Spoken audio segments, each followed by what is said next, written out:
Androana ty resaka aminareo mikasika ny fiainana amin'ny fahagagana. Hitako fa imbetsaka sika mamely zay tokony ho tena sarobidy manokana amintsika ho lasa toeram-pahazarana. Taona maromaro lasa zay, 3, 4, 5 na ohatr'izany. De reny mivavaka mingonongona amin'ny tompo reny azonareo ve ny tiako lazaina amin'izany? Mivavaka nefa mingonongonona. De hoe tompo fa maninona any tsy manan'ireny zavatra manokana mafaly nitranga tamin'ny fiainako taloha tamin'izaho vao nanomboka nahalalanao. De hoe tompo fa tsy adiniko mihitsy zay nitenen'ny tompo tao am-boky mazava tsara izy hoe Joyce zaho manao zavatra mitovy foana fenonao ny toy ny hoe nanao an'izany taloha.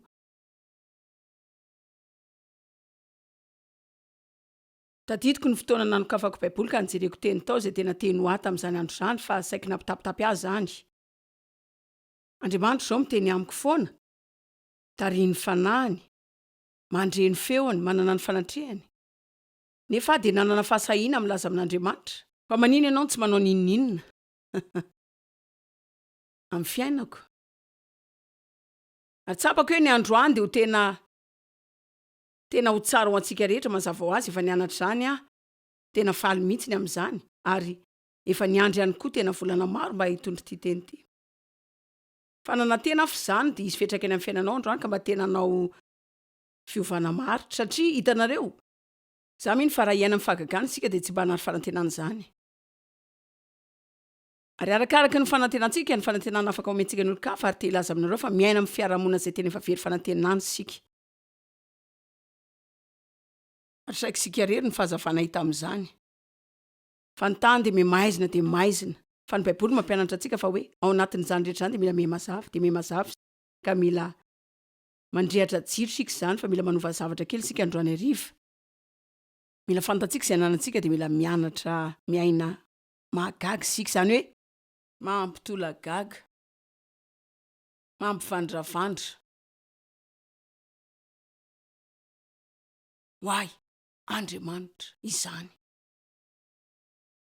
Marina zany omeo voninahitra izy. Ohatra ny eno na daladala milaza hoe nampiasain'Andriamanitra sika. Fa mbola manana betsaka ao antsika sika. Re olona, nareo nge afaka manana tseko hoe baiboly firy isa zany hoe mety ho manana 50, 57 isa.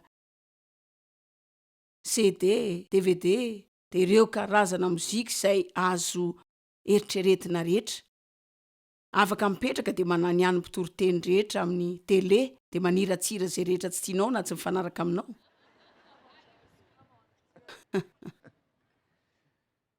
Fa isaky ny lalankely nge zao misy fiangonana sy radio, iPod, iPad, Facebook. Zany hoe tena miletika eto amin'izao tontolo zao sika. Nefa ny tontolontsika de ao anaty olana lalina. Mihoatra noho zay efa nisy tany aloha. Efa mandany andro kokoa mihoatra noho ny taranaka rehetra tany aloha sika. De ny be sy ny maro fa tsy sika rehetra akory fa ny ankamaroany de mahonena lavitra noho ny taloha. Ka zany zao amiko de tahaka ny zavatra ataon'ny olona ivelan'ny tontolo ka tsy mety akory. Ary haiko fa Andriamanitra ao anatin'izany rehetra zany de mihevitra fotsiny hoe raha mba manao fiheverana fotsiny ianao. Afaka milaza zavatra aminareo hoe Andriamanitra miasa amin'ny fiainantsika rehetra mihoatra lavitra n'izay heverintsika fa ataony. Tsy voisanao hoe impiry zany rehefa ao anaty embouteillage iny ianao Andriamanitra ke ka miaro anao amin'ny loza matsiraviny. Fa tsy hitanao isainy zany. Anaty taona iray Andriamanitra mamonjy ny fiainantsika tsirairay avy. Manana ny anjely miaraka amintsika sika. Manana ny herin'ny fanamasina mitarika sy manoro lalana antsika. Impiry zao nahalalanao zany zavatra zany hoe mila mahafantatra mikasika ny zanakao ianao nefa zareo tsy mahalaza zay nahafantaranao na nahalalanao azy de tsy hainao mihitsy hoe ahoana nahalalanao fa de hainao. Fa tena zavatra manokana zany.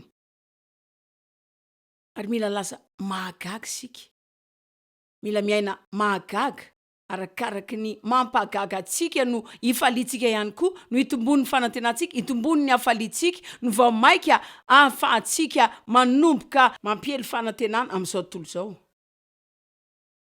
Nisy olona nyteny tamiko hoe inona zany fampelezana zany de hoe sehatra ambony lavitry ny fiparitana aretiny zany.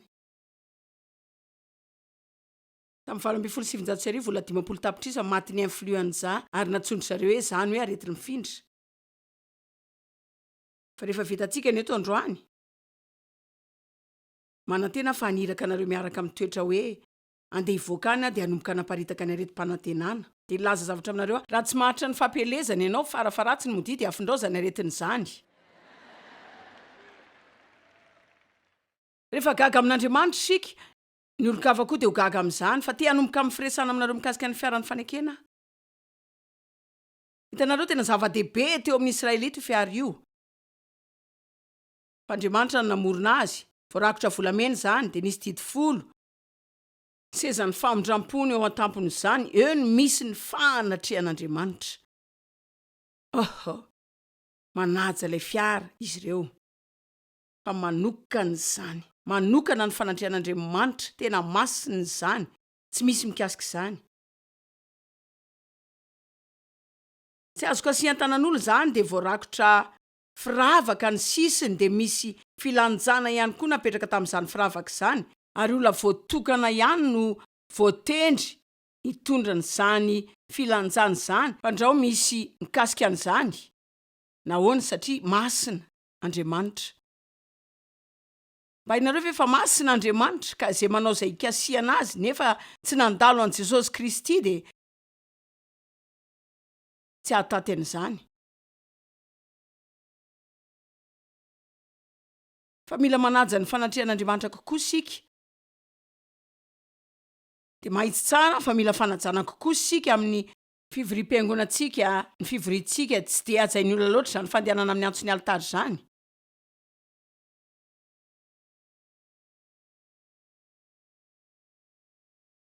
Laza aminareo ny marina nandeha tany Inde toriteny.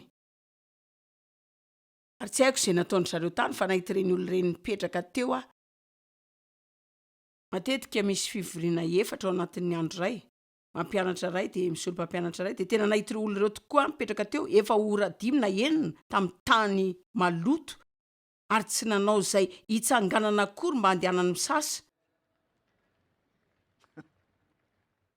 Ny Amerikana aloha tsy mahavita zany e, sika tonga de mila rano tavoahangy 3. Teny amin'ny olona 5 de mandeha miantso telefona de voaka mitady sakafo kely. Jereo fa zany ny tranga, rehefa manana tombon-javatra zay tsy hitanao tsony zay anaovana azy, manomboka raisinao andavanandro zany, efa tsy hitanao tsony zay ankafizana an'izany. Nentin'ny Israelita teny amin'izay nisy azy ny fiaran'ny fanekena satria tamin'izy ireo fanatrehan'Andriamanitra ho azy zany. Ary nandeha teo alohan'ny foana fa tsy nanaraka azy mihitsy, fa teo alohan'ny foana ihany zany. Inona zao no mety ho afatra amin'izany? Andriamanitra foana no mitarika de tokony hanaraka foana sika. Nentina tanaty ady zany de nandeha teo alohan'izy ireo de nanaraka izy ireo. Maneho zany fa nanaraka an'Andriamanitra izy ireo ary rehefa nanao zany izy ka nankatoan'Andriamanitra de nandresy ny ady rehetra ka raha mamelan'Andriamanitra mialohantsika sika, izy no hiady ny aditsika.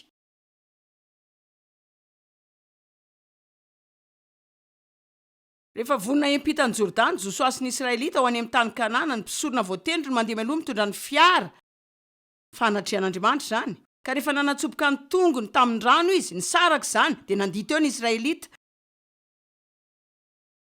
Raha tianao ampisaraka ny rano Andriamanitra de ento fotsiny ny fanatrehany eny amin'izay misy anao de aleo izy hitarika.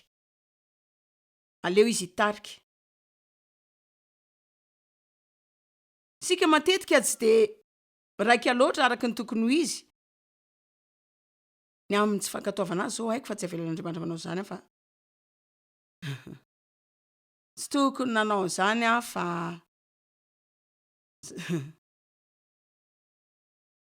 satria nanao an'Andriamanitra fiainana ny Israelita de lasa tena zatra tokoa. Ary ny teny hoe mahazatra midika hoe zatra, tsy manokana tsony fa mitovy foana. Satria nanao an'Andriamanitra ho fiainana ny Israelita de lasa tena zatra tokoa ny fitahiny rehetra ka tsy gagany amin'izany tsony. dia nydreseny ny fahavaliny izy ary ny filistina tonga nanohatra azy ireo ka nambabo ny fiara. Raha vao nandre zany elipisorona fa hoe lasa babo ny fiara fanekena, lavo toy ny maty izy. Dia mba sanikely zany tena voadona mafy izy fa tsy anana ny fanatrehan'Andriamanitra ntsony, ary rehefa voaratra mafy ny amin'izany izy dia tena nahafaty azy zany.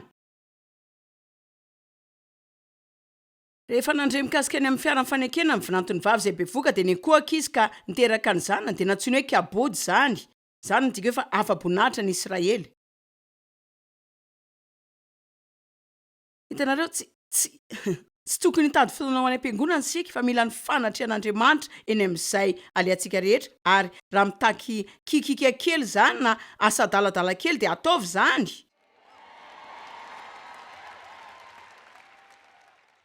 Za efa nahita ny vadiko nanao toetra tena ohatry ny adala tanteraka tamin'ny lalao baolina kitra.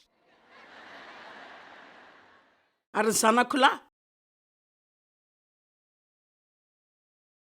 maninona no tsy manao ohatran'izany amin'ny momba an'Andriamanitra. Fa nanangana nanao velona izy fony anao maty tamin'ny fahotanao fa tsy nanaonao injitra fotsiny. Nateraka ndray sika fa tsy reraka ndray.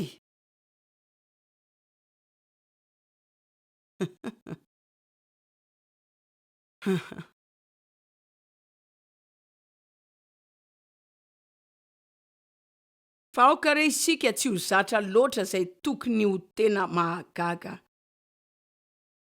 amintsika. Teny tamin'Andriamanitra taona vitsy lasa hoe tiako hetsika amin'ny fiainako ianao amin'ny fomba izay tena iainako amin'ny vava tena mampitolagaga tanteraka. Dia efa voalazako fa rehefa hitsangana eto androany dia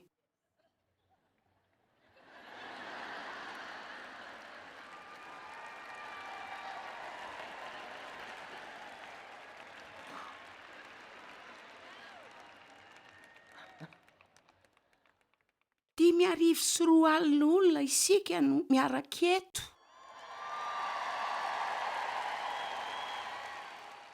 Fa nanomboka tamin'ny 580 zahay. Fa manana kianja fanaovam-baolina zaho.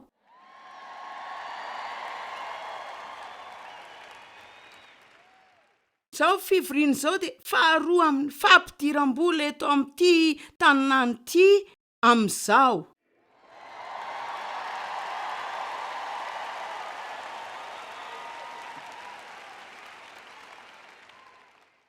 Hitako fa afaka milaza isika hoe betsaka ny voninahitra very tamin'ny fiangonana hatramin'izay. Ary amin'ny alalan'ny fiangonana, izany hoe ny fiangonana amin'ny ankapobeny. Ngamba satria isika efa tsy tahitra tsony amin'izay ataon'Andriamanitra. Ngamba efa very be loatra ny tahotra fanajana sy fahagagana. Ka mila mamerina izany fanainiana dia mampitombo fanajana sy fivelomana amin'ny fahagagana indray. Tsy tiako ny maheno olona teny vazivazy mikasika ny fanamasina. Fa tena mila mitandrina isika, Andriamanitra masina izy. Ka sika zany tsy mila hoe matahotra azy sika fa mila manana tahotra fanajana. Tahotra fanajana zany. Hitanareo afaka mitohy dia mitohy zany hoe zany zavatra zany tena mahaliana mihitsy fa nentina tany Asdota ny fiara rehefa lasa ny Filistina. Dia nataony teo akaiky ny dagona izay andriamaniny fa sampony zareo zany.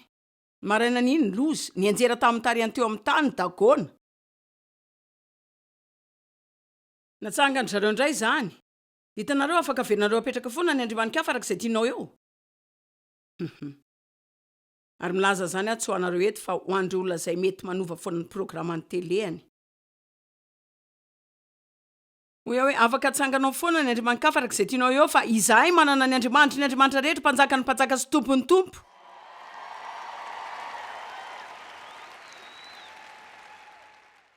Tena napetraka zareo indray zany dia ny maraina manaraka tsy hoe nianjera fotsiny izy fa tapaka daholo lohany sy ny tanany dia ny vatany sisa ny tafajanona teo.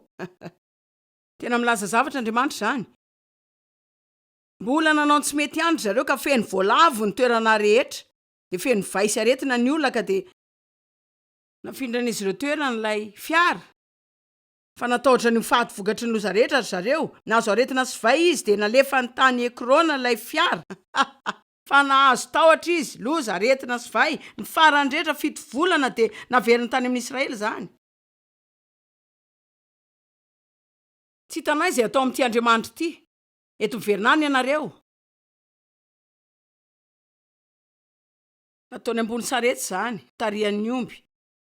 Ny fiara natao teo ambony sarety ny tarihan'ny omby de nandeha nakany Betsemesy, ary efa hitan'ny olona zany de faly izy, tena faly tokory zareo, fa hitanareo tsy nanaja ny fiara zareo de nijery ny tao anaty de nikasiany zany, ary ny ankamaroan'izy ireo de saiky maty. Fara ny fiaran'ny fanekena tao trano Abinadab saiky fosy 100 taona, inona no nitranga nandritra zay 100 taona zay? Efa zatra loatra ny olona. Ilay fiara. Mety hoe tamin'ny voalohany vao nafindra tao amin'ny trano izy zany de tena niorory mihitsy ny olona.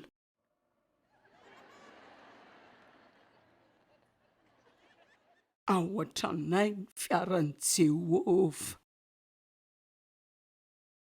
Ohatrany mihitsy zao ny voalohany. Voafela avokoa ny eloko rehetra. Tsisy tsaron'Andriamanitra tsony zany. Olom-baovao azy zao fa fahamarinan'Andriamanitra. Andriamanitra tsy tezitra amiko zaho any an-danitra fa feno fanamasina.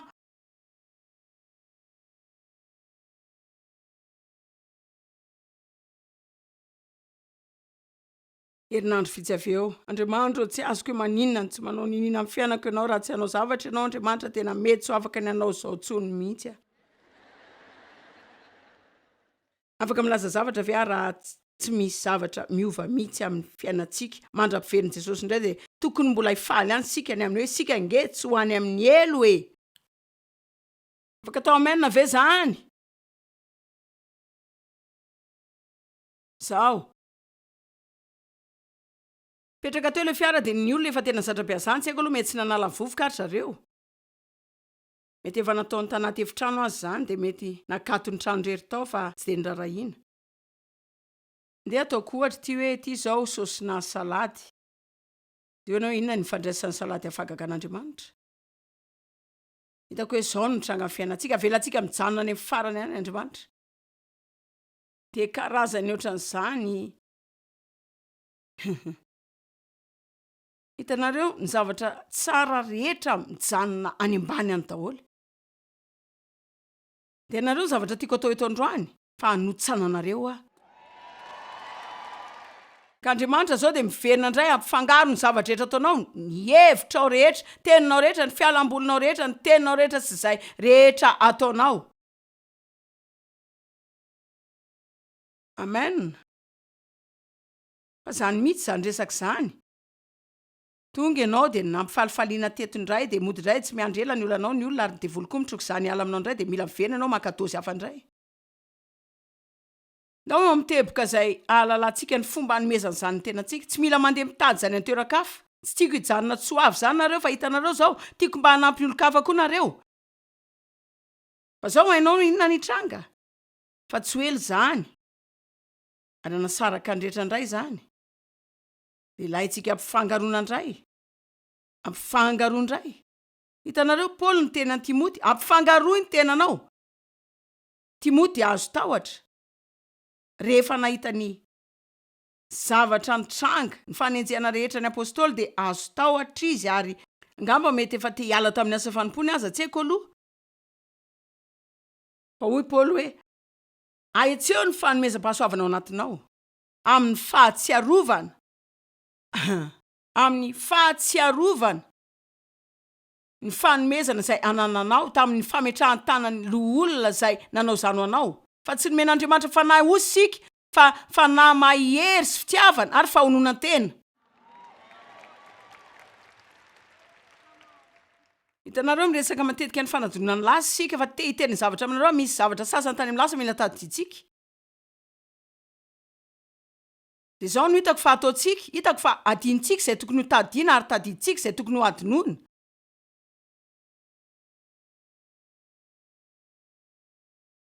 Raha za aloha de tsy hipetra-potsy ny sainy zay nanolana ndraiko taloha fa tena tiako tadidina ny adalako taloha sy ny nanafan'Andriamanitra tamin'izany. teny foana de hoe rehefa enandre azy ny teny nareo fa saika zany ankamaroan'ny olana nanantsika eto Amerika de sika manandiny zavatra lehibe sy ny mahagaga izay ataon'Andriamanitra sy ny terahanyity firenen'ity fa nahininana terany zany fa nateraka sy napetraka tamin'ny ten'Andriamanitra zany tenin'Andriamanitra rery ary tena masina sy tsy mendrika ho an'olona maloto zany.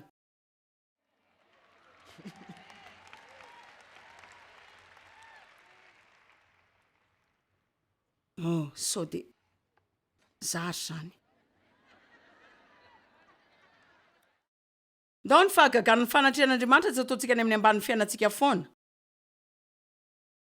fa ndao ry Andriamanitra tsy ataontsika mipetraka fotsiny eo ambany eo de hoe re olona haitsika fa efa voavontsika de isaoran'Andriamanitra fa afaka karina izy.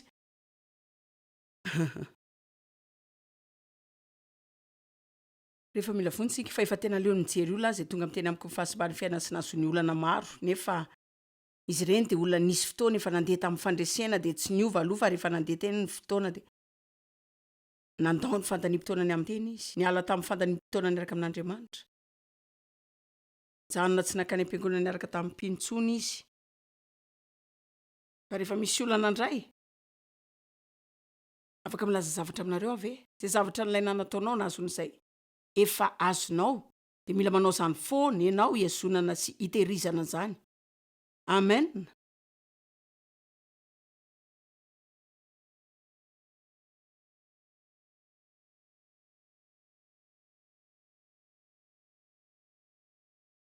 De azony Davida ihany ny fiaran'ny fanekena avy tao amin'ny tranony Abinadaba de nataony ambony sarety vaovao de netiny tao an-tanànany Davida zany fa tsy nanaraka ilay taridalana tany am-piandohany zany de ny hoe tokony lanjain'ny mpisorony zany amin'ny fitondrana amin'ny filanjana azy ary tsy misy olo-kafa mahazo mikasika zany.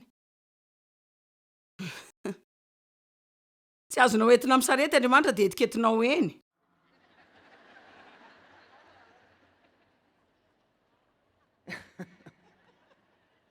Fa mety ho navida tsara ny sasany aminareo raha mba nanaja ny toromarika fotsiny mametraka an'Andriamanitra eo amin'ny familiana de enokely mianatra ny fomba fitariana mahafinaritra sy tsotra ataon'ny fanamasina fa tsy ho mety zany ny fiainantsika raha miezaka sika ny hitondra ny foana togilana ny omby na pietsika ny sarety zany de lehilahy ray antsony hoe oza naninjy tanana nikasika ilay fiara tonga de maty avetrany tsy tiako ho diso fandray zay lazaiko nareo haiko fa tena miaina anaty fahasoavana mihitsy sika zao ary Andriamanitra mamindra fosy tena tiatsika hoe tsara sy mahafinaritra zany ary tsy te hiaina amin'ny zavatra afaka oatra zany fa hitanareo zao mety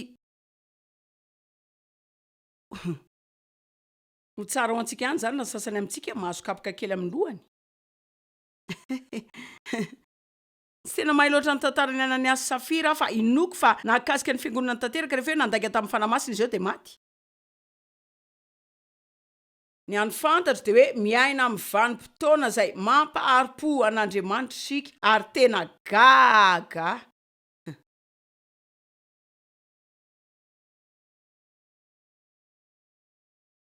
Ary mino aho fa te hity atsika Andriamanitra tsy noho ny tao atsika zay zavatra hitranga amintsika raha tsy manao zany sika fa tiano ty azy sika satria mahateo ty sy mahafinaritra sy tsara ary mahagaga izy ary te hilaza zavatra aminareo tsy hoe tian'Andriamanitra fotsiny fa raiko ty amin'ny Jesosy ihany koa.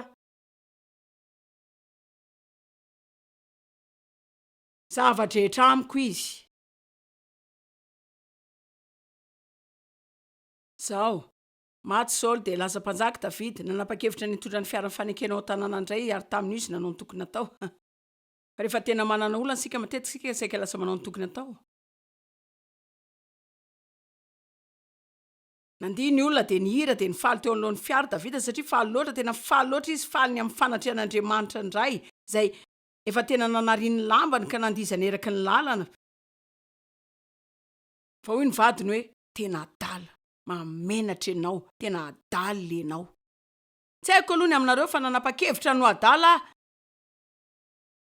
nanapa-kevitra ny tian'Andriamanitra amin'ny adalana feno tanteraka.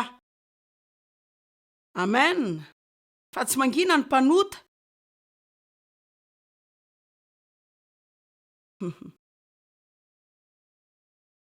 Paul ny teny ao amin'ny Petera 2 toerana maro samihafa mikasika ny nampiatsihan'ny olona nampiatsihan'ny finoany indray nikasihany azy tamin'ny fampatsiahivana azy indray nanaovany azy hitadidy indray de hitanareo ny hitako fa tokony ataontsika mino fa tena hoara-pahasalamana raha isan'andro maka 10 minitra dia manao fisainana kely zay mba hipetrahanao kely dia hieveranao mikasika ireo zavatra nataon'Andriamanitra ho anao dia ndao sika ianao toy ny zaza dia hipetraka tsara andeha anao hoe Andriamanitra tena gaga